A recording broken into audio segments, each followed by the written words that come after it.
rayuwar duniya yar kaɗan ne. Manzon Allah sallallahu alaihi wasallam a cikin hadisin Tirmidhi rahimahullah yake cewa ma ana fi dunya illa karakibin qad istadalla tahta shajara thumma raha fatarakaha.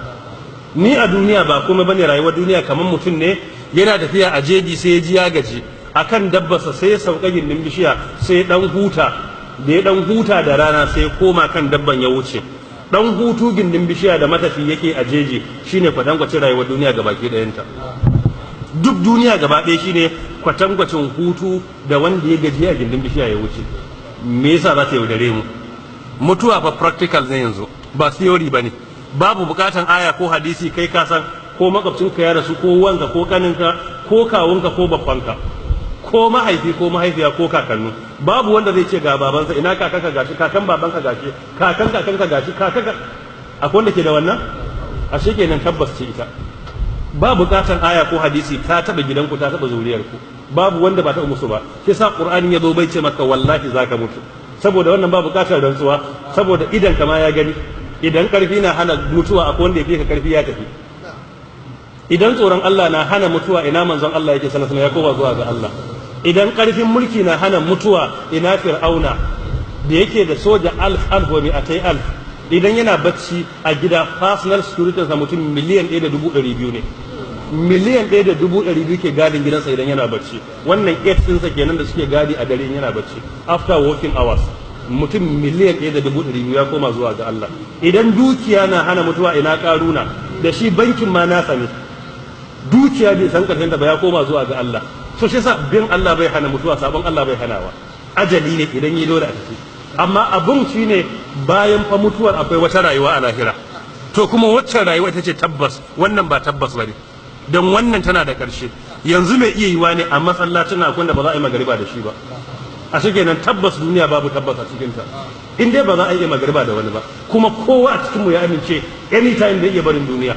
Saboda babu wanda ba ta wasa mutuwar fuju'a ba. Ka rabu da mutum ko ka yi magana da shi ko kwanaki kaɗan kawai ka gaya rasu. Ka shiga social media ka ga Facebook page ɗinsa yana nan, sai ta'aziyya ake shi kenan kuma ya tafi. Ba kuma yadda za a iya dawo. Kuma tun da ake tafiyar nan babu fa wanda ya je lahira ya bugo waya.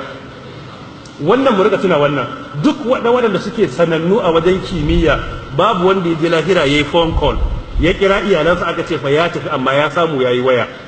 Duk waɗanda suke masana kimiyya a duniya da suka kera na'urori sun je, babu wanda ya email har yau, babu wanda ya text message har yau, babu wani wanda ya je can aka yi bala'i ya dawo har yanzu kowa ya ji shiru kamar an shuka dusa. Kai ka san akwai magana a wurin. Tun da ake da biya babu phone call, babu text message, ko miss call ba a yi ba, ba a taɓa yi ba. Kuma kai in ka ga miss call ɗin mace ce ka san ba shi ya bugo ba. Kuma babu wanda ya je can koda da barbaru ya samu koda internet ɗin airport ɗin lahira ya maka email ba a samu ba har yanzu. Tun da ake da biya shiru babu wanda ya sako, ai maganar babba ce. A nan kadai aka tsaya ishe mu wa'azi.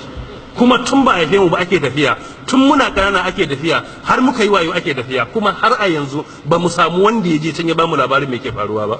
Kuma tafiya ake yi. Jama'a wannan bai sai ta da hankalin mu ba? Mafitar ɗaya ne fa kawai shine mu bi Allah, in muka bi shi mun yi nasarar tafiya.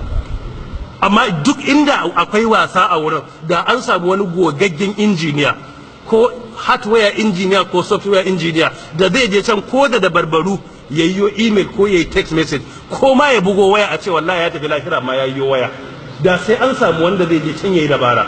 Amma fa har yanzu babu wanda yi. Kuma duk wanda suka kera technology da farko suna can, amma babu wanda yi. Wanda yake gaya mana fa lalle a can nan akwai magana. Ingancin rayuwar can shine yaya muka bauta wa Allah a duniya. Kawai bautar mu wannan a duniyan nan anan ake gina lahira. Yaya muka rayu a duniya, waɗanne irin ayyuka muka yi a duniya, wannan shine zai saving din mu a lahira insha Allah ta'ala. But as long as ba mu duba duniyar mu ba za mu je lahira mu shirya ba. A nan duniya ake shiryawa. Muna roƙon Allah subhanahu wa ta'ala ya ba mu ikon shirya.